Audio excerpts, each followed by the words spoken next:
বিধান ছিল, সেই কোরবানির সাথে আমাদের কোরবানির যদি তুলনা করি তাহলে মোটা দাগে কিছু পার্থক্য সামনে এসে যায়।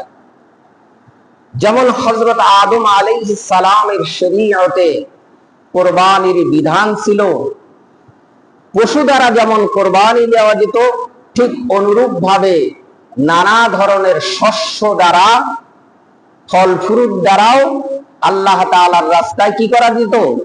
কোরবানি দেয়া যেত। আর এই ইসলামের মধ্যে নানা ধরনের শস্য দ্বারা কোরবানি দেয়া তো দূরের কথা, আপনার ইচ্ছে মতো যে কোনো পশু দ্বারাও কোরবানি দেওয়ার কোনো বিন্দুমাত্র সুযোগ নাই। নির্ধারিত পশু দ্বারাই কোরবানি দিতে হবে। নির্ধারিত পশু দ্বারা কোরবানি দিবেন আল্লাহ তাআলার শেখানো বাতলানো পদ্ধতিতে। আপনি ইচ্ছে করলে একটা গরু ধরে নিয়ে এসে কোরবানি দিতে পারবেন না, একটা বকরি নিয়ে এসে কোরবানি দিতে পারবেন না।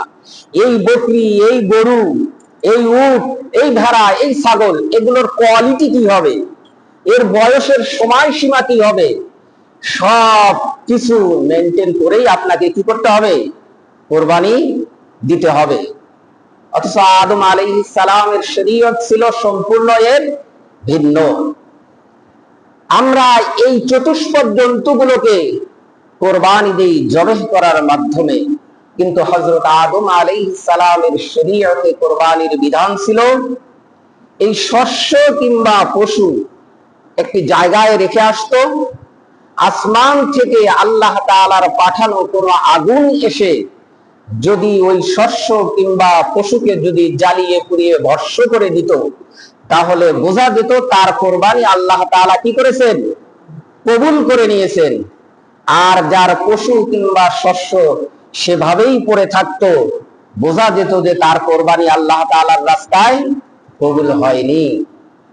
এই বিধানটা যদি আমাদের শরীয়তেও থাকতো, তাহলে আমরা কি রাস্তাঘাটে মুখ দেখাতে পারতাম? আমাদের যতজন তত মনে কোরবানি দেই আমরা। এই এত মনে যদি কোরবানি দেই, কোরবানি কবুল হওয়া অনেক কঠিন ব্যাপার।